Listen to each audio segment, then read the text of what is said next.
Tunghayan po natin ang ikaapat na kabanata ng ating kwento sa mga kwento ni Angelina.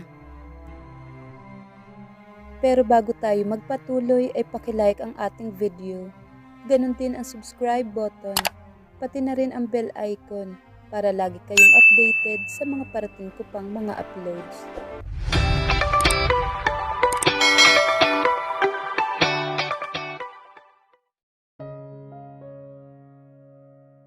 Lahat ng mga nahuli sa loob ng private rooms ay pinahalera sa hallway. SOP na paghiwalayin ang mga babae sa lalaki for interview. Mga lalaking operatives sa grupo ng mga parokyanong lalaki, habang babaeng mga operatives para sa mga sex workers na nahuli. Sa topmost floor nagaganap ang iligal na operasyon ng hotel. Matagal nang minamanmanan ng CIDJ at NBI ang hotel na ito. Isang agent ang nagtagumpay na nakapenetrate sa loob, kaya naman ng husto ang hotel na iyon. Kasama sina Jacob at Royal na nakapila sa hallway. Pareho na silang nakapagbihis at pinaghiwalay sila ng grupo. Jacob kept on looking at her. Nakaramdam siya ng pag-aalala sa babae, sa kabila ng alam niyang problema na kinakaharap. She looked so damn scared. At nang isinama siya sa mga babaeng sex workers, kitang-kita ang pinagkaiba niya sa mga ito. Physically, yes, ang mga babaeng nahuli ay halo-halo ang nationality at sobrang gaganda. While the woman he was with looked like a scared teenage girl. Din nakita niya na nilapitan ito ng isang babaeng agent. Mahina ang naging usapan ng dalawa. Pagkatapos ay sinundan niya ng tingin ang agent na babae na lumapit sa isa pang agent na malapit sa kanya. Positive, sir, ang sabi ng babaeng agent sa lalaki na hula niya ay leader ng operasyon. Napabuntong hininga ang lalaki at pinisil nito ang bridge ng ilong. Tila ba malalim ang iniisip nito. Ihiwalay ninyo ng kwarto, din tawagan ko si Chief. Sino iyong kasama niya sa kwarto? Ang tanong ng leader. Nilapitan pa nito ang isa pang operatives at nakilala iyon ni Jacob. Dahil iyon ang pumasok sa kanilang kwarto. Siya, sir, ang sagot ng agent. Sabay turo sa kanya. Tumango-tango ang leader at inutusan nito ang babaeng agent na sunduin ang babaeng kasama niya kanina. Nagtaka si Jacob dahil parang binibigyan ng special treatment ang babaeng kasama niya. Naglakad ang mga ito papalapit sa kanya. Pagkatapos ay naramdaman niya ang mahigpit na pagkakahawak sa kanya ng agent na pumasok sa kwarto kanina. Hinila siya nito. Sumunod ka. Ang matipid na utos nito sa kanya. Sumunod si Jacob sa mga ito at pumasok sila sa isa sa mga kwarto sa itaas. Maliwanag na ang ilaw sa loob, kaya mas lalong nakita ni Jacob ang takot at halos namumutlang mukha ng babaeng kasama niya kanina. Nagtaka si Jacob kung bakit parang asikasong-asikaso ang babaeng kasama. Panay ang tanong ng babaeng agent dito kung may kailangan ba ito. Totoo nga kayang sinabi nito sa kanya na nagkamali lang ng magpakakapunta nito sa hotel? Din kung oo, bakit naman special treatment sa babaeng ito? Ang mga tanong ni Jacob sa sarili. Pagkatapos may isang agent na lalaki na lumapit sa kanya at hiningi ang personal information sa kanya, pero ayaw niyang sagutin ang mga ito. I'll get my lawyer. Ang matipid niyang sagot. Ha? Talagang kakailanganin mo? Ang matipid na sagot nito sa kanya. Malalagot siya ng husto sa pamilya niya kapag nalaman ng mga ito ang nangyari. Magagalit din si Dave sa kanya dahil makakaladkad ang pangalan ng kumpanya nila kapag pumutok na ito sa balita. Shit, ano ba itong napasok niya? Malas talaga ang babaeng ito. Simula na mamit niya ito, ay puro kamalasan na lang ang nangyayari sa kanya. Ang galit na sabi ni Jacob sa sarili. Walang ideya si Jacob kung bakit inihiwalay sila ng babaeng kasama sa grupo sa labas. Nagtataka man hindi niya malaman kung magpapasalamat ba siya dahil nakaiwas siya sa kahihiyan kahit papaano o kailangan niyang kabahan para yung huli ang kanyang nararamdaman ng mga sandaling iyon. Muli niyang pinagmasdan ang babae na nakaupo sa isa sa mga coach ng hotel room. Pinagmasdan niya maigi ang mukha nito. Halos nakabuhaghag na ang kulot nitong buhok Alam ni Jacob na sa kabila ng magulong buhok nito ay malambot sa palad. Wala itong suot na makeup para sa isang sex worker. Her face was simple yet she's very pretty. Kung innocent type, ang sabi ni Jacob sa sarili. At naaalala na naman niya ang nangyari kanina. Naaalala niya kung gaano kabango ang malambot na kulay rosas na balat nito at kung gaano kalambot ang mga labi nito na tila nahihiya pa at walang karanasan sa pakikipaghalikan. Shit, ang sabi ng isipan niya. Hindi siya makapaniwala na sa kabila ng sitwasyon na kinalalagyan niya ngayon ay tinitigasan pa rin siya. Ganun na ba siya kalibog? Ang di makapaniwalang tanong niya sa sarili. Biglang naputol ang pag-iisip niya nang biglang bumukas ang pinto at pumasok ang 3 lalaki na naka-jacket. Kasunod ang isang may edad na lalaki.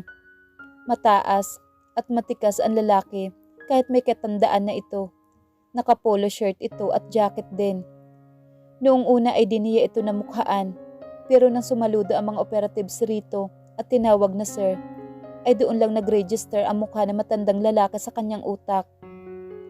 Fuck, ano ba itong napasukan niya?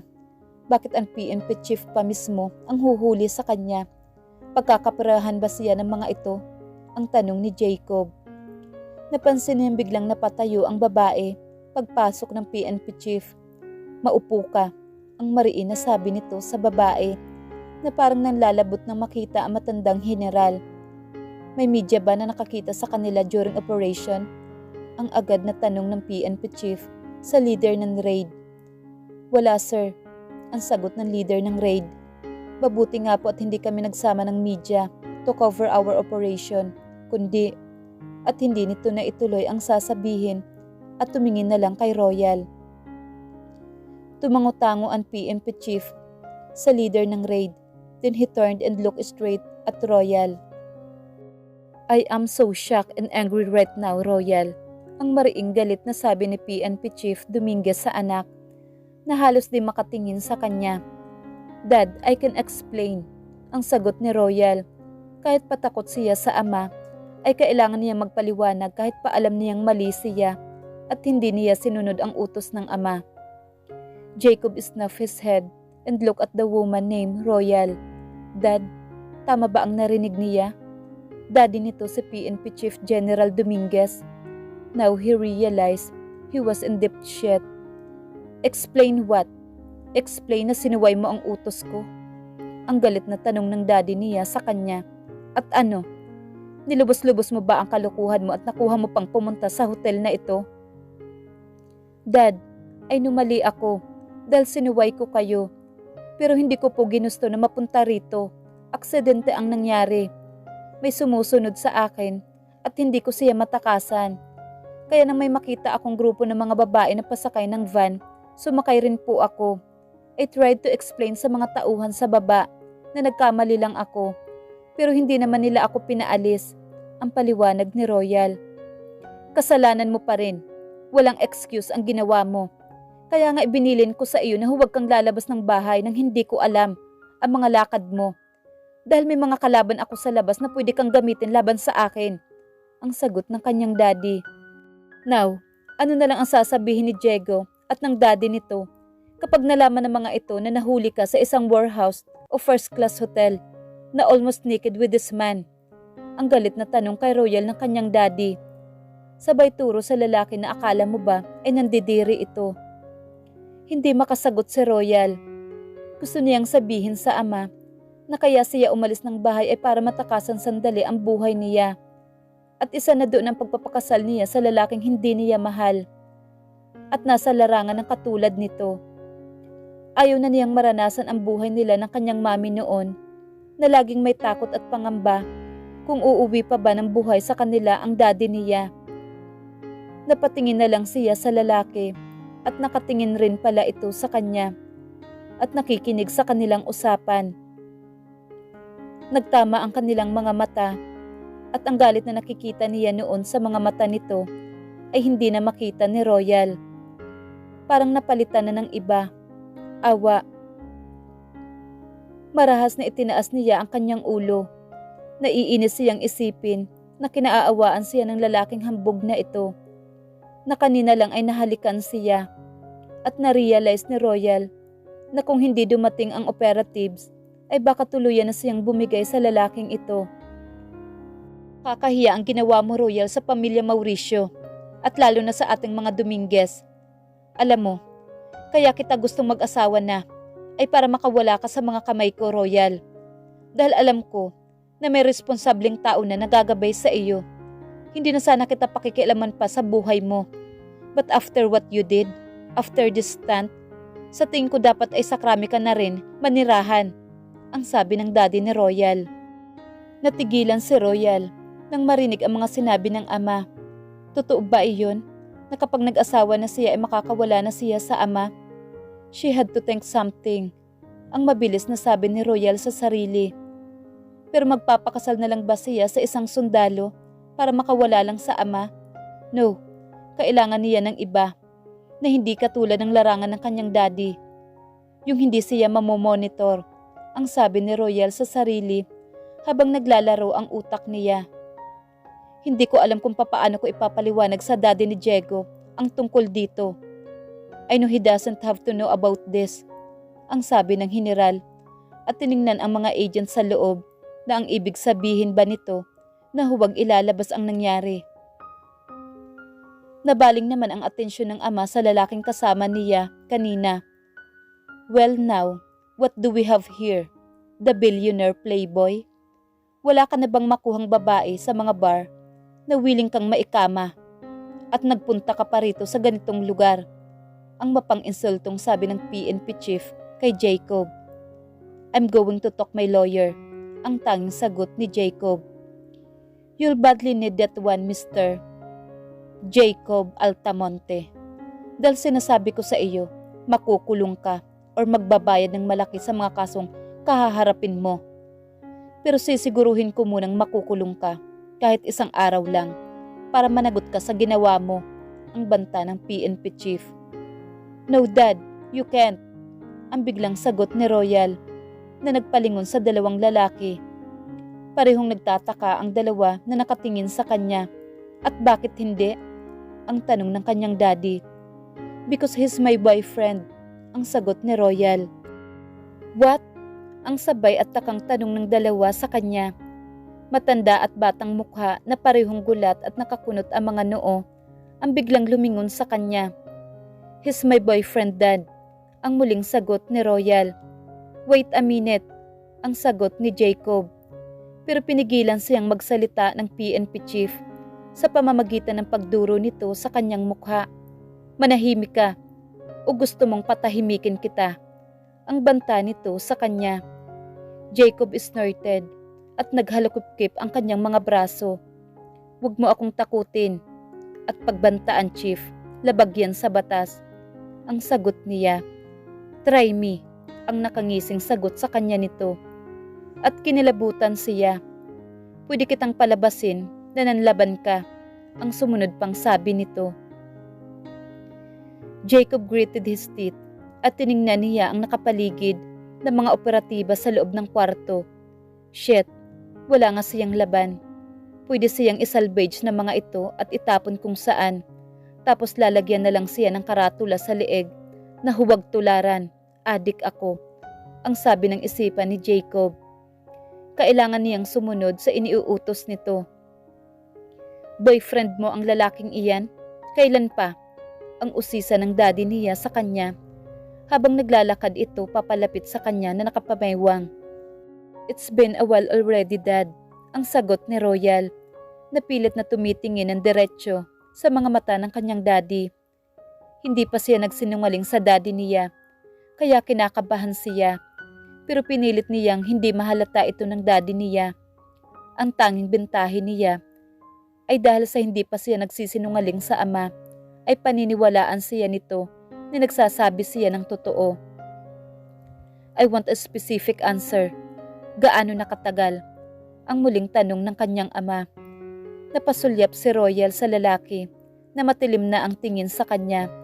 Kung nakakamatay nga lang ang tingin nito, sa palagay ni Royal, dead on the spot na siya ng mga sandaling iyon. 2 months, ang matipid niyang sagot at narinig niya nagsingansing ang lalaki dahil sa kanyang sinabi, habang ang daddy naman niya ay nakahalukip-kip ang mga braso habang pinagmamasdan siya. She tried to be calm, just like her usual self, para hindi mapansin ng ama ang kaba na kanyang nadarama. Dahil kapag nalaman nito na nagsisinungaling siya, baka tuluyan na siyang ikulong ng kanyang daddy sa Camp Crame. Paano kayo nagkakilala? Ang muling tanong ng kanyang daddy sa kanya. Tila ba nasa interrogation room siya ng mga sandaling iyon. Sa isang condominiums po, daddy. Kalapit po ng unit niya ang isa sa mga naging client ko. Ang sagot ni Royal. You've got to be kidding me. Ang sambit ni Jacob. Napailing na lang siya sa mga naririnig na sinasabi ng babae. But still, bigla siyang napaisip. Hindi kaya she was trying to save his ash too?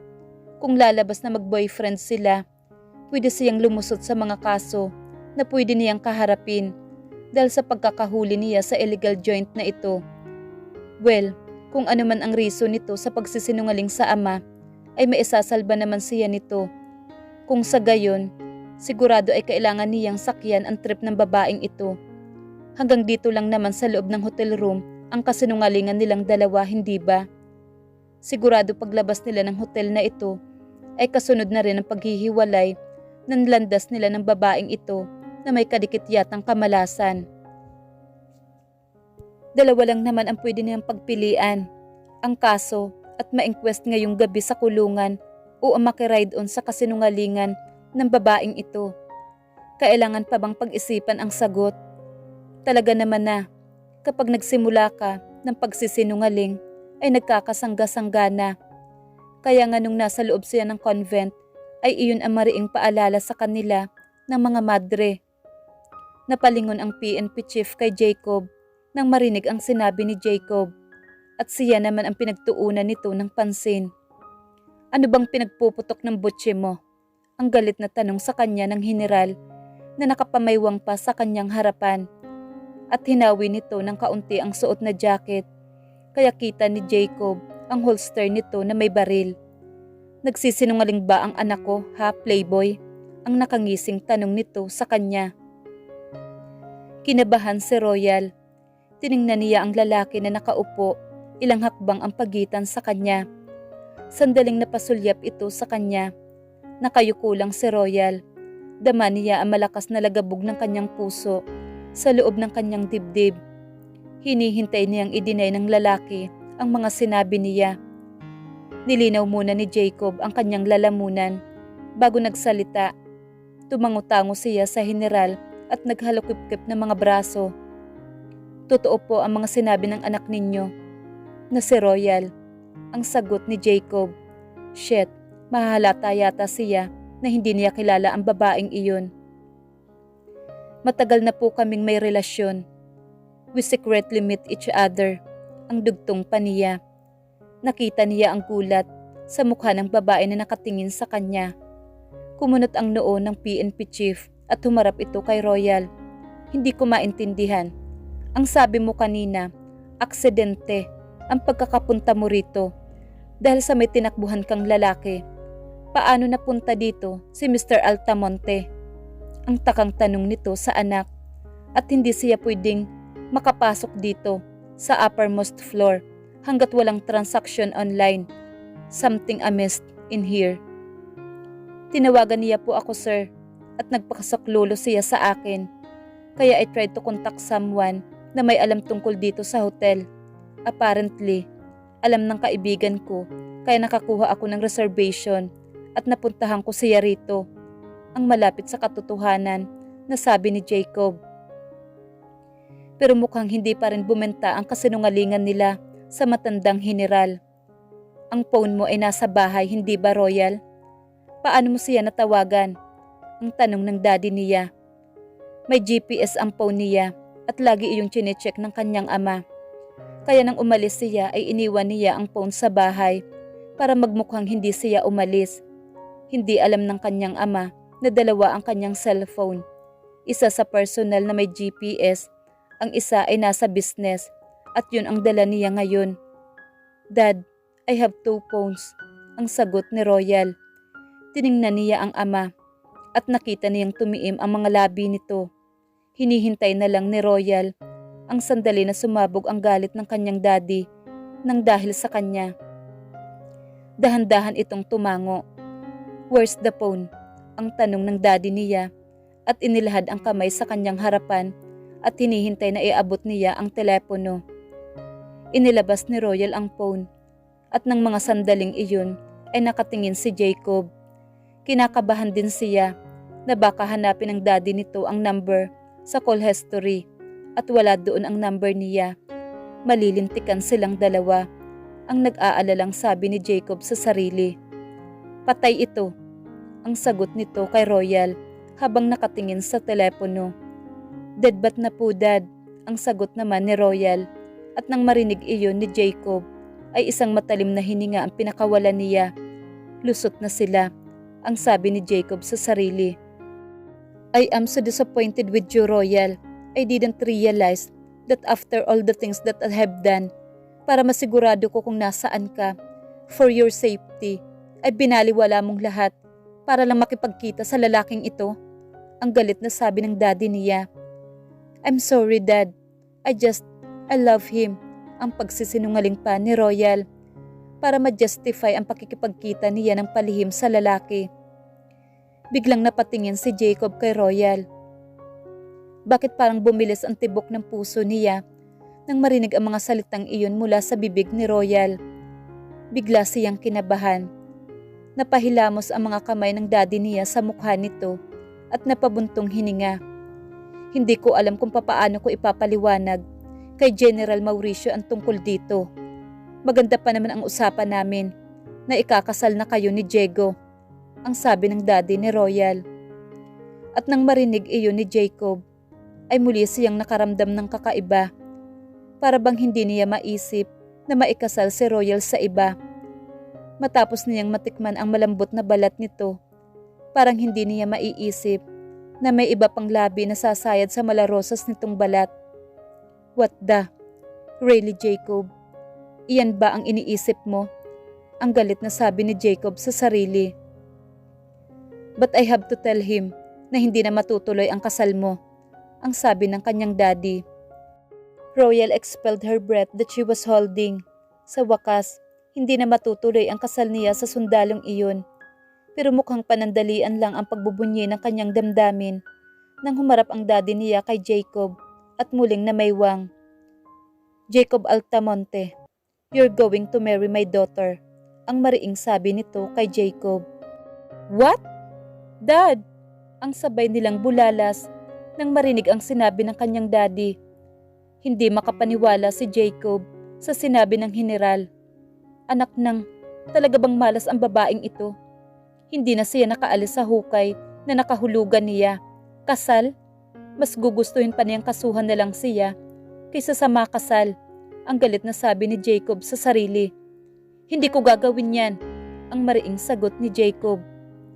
"What did you say, young man?" ang galit na tanong ni PNP chief sa kanya. Tumayo siya at nakipagtitigan sa matandang general na hanggang mata lang niya. But still, the general was oozing with so much confidence and authority. "I said, hindi ko gagawin yan," ang giit ni Jacob. Tumangutango ang PNP chief. "All right, kasuhan ninyo ito. Ikulong yan. Siguraduhin ninyo na may kasong rape para hindi makapagpiyansa si Playboy, okay?" ang utos nito sa mga agent na nagkatinginan bago sumang-ayon sa PNP chief. "What?" Hindi makapaniwalang bulalas ni Jacob. "Rape? I didn't rape her," ang giit niya. Kinibulyuhan siya ng general na halatang nagpigil ng galit. "I can bend the rules if I wanted to.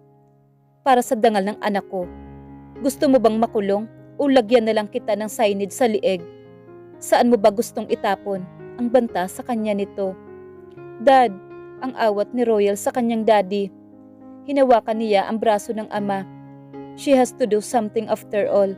Siya ang nagdawit sa lalaki, pero kailangan pa rin niyang isalba ang sarili. "Dad, pwede naman pong hindi kami ikasal agad. Hindi naman po kami nagmamadali, ang paliwanag niya sa ama. His dad snorted at binitiwan ang pagkakahawak sa collar ni Jacob. Hindi pa kayo handang magpakasal? Pero nagsimula na kayong mag-honeymoon? Ang sagot ng ama. No, hindi ako papayag na you're having sex with this man habang iba't ibang babae pa rin ang kasama niya gabi-gabi. How can you even tolerate that? Ang galit na tanong ng daddy niya sa kanya. We have an open relationship, Dad. Ang sagot niya sa ama na namumula ang mga pisngi dahil sa sinasabi nito. What the hell was that? Hindi kita pinalaki sa isang konserbatibong paligid.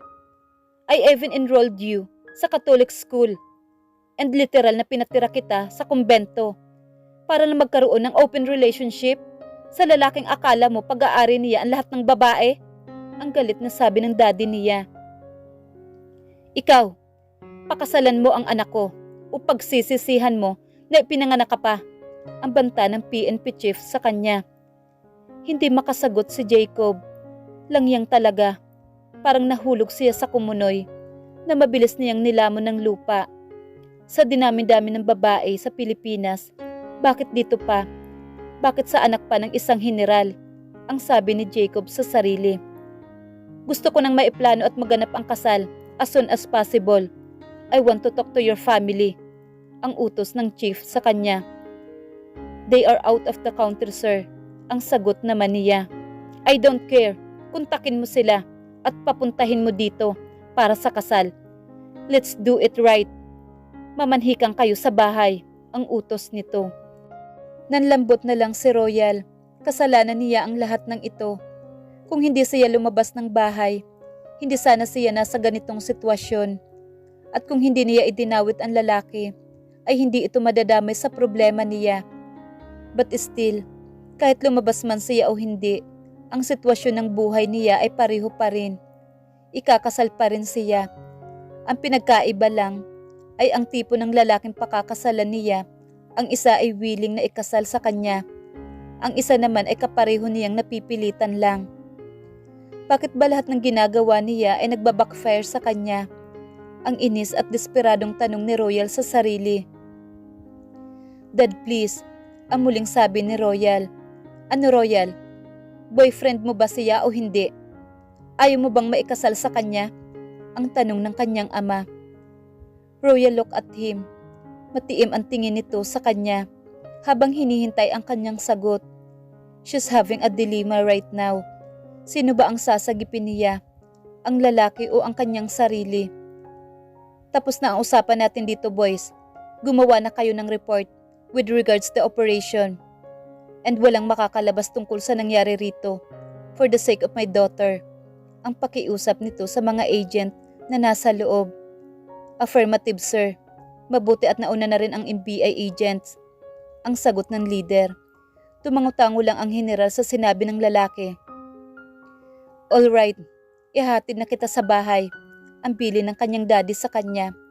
At tanging pagtango-tango lang ang isinagot niya sa ama. Pwede po bang ako na ang maghatid kay Royal sa bahay niya? I wanted to talk to her. Ang hiling ni Jacob sa general. Pero ang mga mata niya ay nakapako kay Royal. Napabuntong hininga lang ang general at tiningnan ang relo nito sa kamay. Wala na rin naman siyang panahon at kailangan pa nilang i-assist ang tungkol sa raid for media presentation. Alright, sa bahay mo siya ihahatid at kakausapin mo lang ang anak ko Altamonte. Sa kanyo na ilabas ang init ng katawan ninyo kapag naikasal na kayo. Kahit pa ilang beses nyo nang ginawa iyan, ang sagot nito sa kanya. Nakita ni Jacob na napalunok ang babae at namula ng husto ang mukha nito. Thank you, sir. Ang matipid niyang sagot. Lumabas na sila ng hotel room at sinabayan niyang maglakad si Royal. For some reason, inalalayan niya itong maglakad. Inilapat niya ang kanyang kamay sa likuran nito. And that moment, it feels so right and good. Hindi siya dapat makaramdam ng ganito sa babae na nagdala ng doomsday sa buhay niya. Mabilis niyang inialis ang kamay na tila ba napaso siya at naglakad na lang siya kasabay nito. Royal caught her breath nang maramdaman ang mainit na palad ni Jacob sa kanyang likuran. na tila tumatagos sa t-shirt niya at para siyang nakuryente na nadama niya sa buong katawan at bahagyang nanginig. Mabilis na inalis ni Jacob ang kanyang kamay at napansin niyang parang nanginginig ang katawan ni Royal. "Are you cold?" ang tanong niya rito. Hindi ba? Hindi siya dapat nag-aalala sa babaeng ito, ang giit niya sa sarili. Pero huli na, lumabas na sa kanyang bibig ang tanong niya. Medyo, ang pagsisinungaling ni Royal. Kaya naisipan niyang isuot ang hawak niyang jacket. At kung bakit ba, parang hirap siyang isuot ang jacket dahil unti-unti nang nakakaramdam ng pagod ang kanyang katawan. Napansin ni Jacob, parang hindi na nito maisuot ang mga braso sa jacket. Kinuha niya ang jacket sa kamay nito at hinawakan niya para maisuot niya kay Royal. "Here," ang mahinang sabi ni Jacob, malapit sa kanyang tainga at nakaramdam na naman siya ng kuryenteng dumadaloy sa buo niyang katawan. Isang malat na thank you ang naisagot niya nang maisuot na niya ang jacket at tumango-tango lang ito sa kanya. Abangan bukas ang susunod na kabanata. Bilang magulang, hanggang saan mo kayang ipaglaban ang kapakanan ng iyong anak? Magkaiba man ang paraan ng bawat magulang sa kung paano palakihin at disiplinahin ang kanilang mga anak, ngunit sa huli ang kabutihan pa rin ng mga anak ang unang intensyon at nais ng bawat magulang, lalo na kung ang magulang na ito ay single parent. Muli po ay nagpapasalamat ako sa muli ninyong pagtangkilik sa buhay pag-ibig ni Jacob at ni Royal at sa pag-iiwan ng magagandang komento sa mga kwento ni Angelina. Maraming salamat po.